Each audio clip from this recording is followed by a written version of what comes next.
Bismillahirrahmanirrahim. Alhamdulillahi Rabbil Alameen. Wassalatu wassalamu ala ashrafil anbiya'i wal mursaleen. Sayyidina wa nabiyyina Abil Qasim Muhammadin.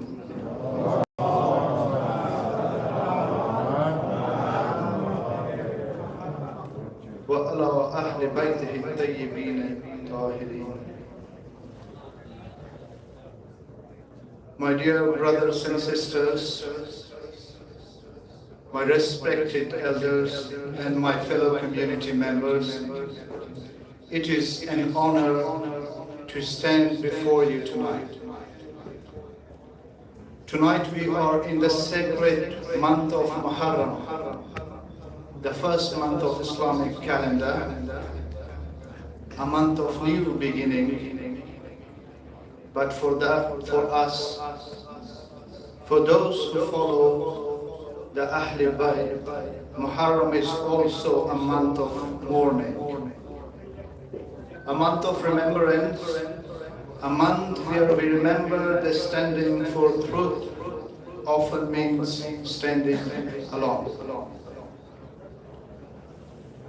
But tonight, I want to take you on a different journey. I want to share with you how this month and the lessons of Karbala helped me through my personal difficulties. I want to talk about mental health. I want to talk about patience. I want to talk about hope. Now, before I go further, please keep in mind that the philosophy of Muharram is very, very deep, much deeper than what I can cover tonight.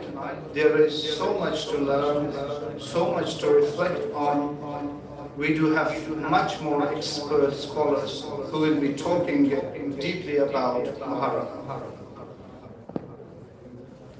But tonight, I just want to share my takeaway from this piece of history, a personal takeaway. When we look back at what happened during that time, a ruler named Yazid had taken power. From what history tells us, he was a highly corrupt, cruel and oppressive leader. He didn't rule through respect or justice. He used terror, violence and tyranny just to keep his grip on power.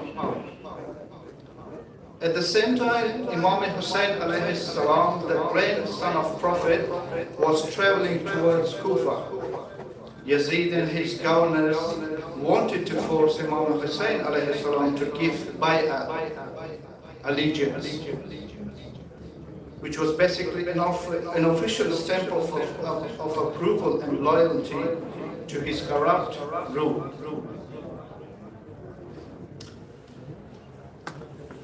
They didn't ask this nicely. They used force, threats and immense pressure to try and make him submit. That is the whole point of Muharram, how Imam Hussein alayhi salam stood against oppression, against injustice and against wrongdoing. Imagine a group of army and soldiers wanting to enforce Imam Hussein alayhi salam to give bay'at to an oppressor, Yazid lanatullah. Imam Hussein alayhi salam's stand was firm. He didn't want to give bay'at to this oppressor. But what makes this story stick with me and why I respect this month so much is how Imam Hussein alayhi salam responded. How he was facing an incredibly powerful ruler, but he firmly refused to back down to a tyrant.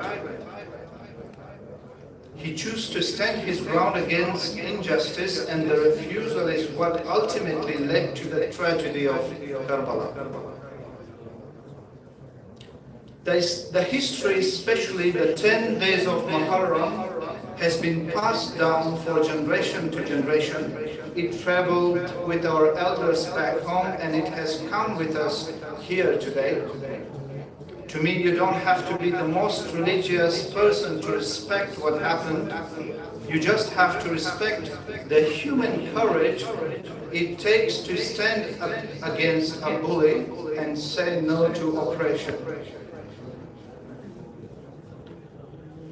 You see, when I think about Karbala, I don't just see a historical event that happened 1400 years ago. I see a mirror that reflects my own struggles back at me.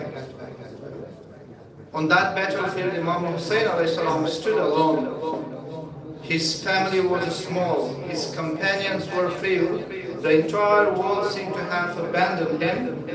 The people of Kufa had promised to support him. They wrote letters, they pledged their loyalty, but when the moment came, they turned off their backs, they left him to face the enemy alone. And I remember a time in my life when I felt exactly like that, alone, abandoned, surrounded by darkness, with no one to turn to.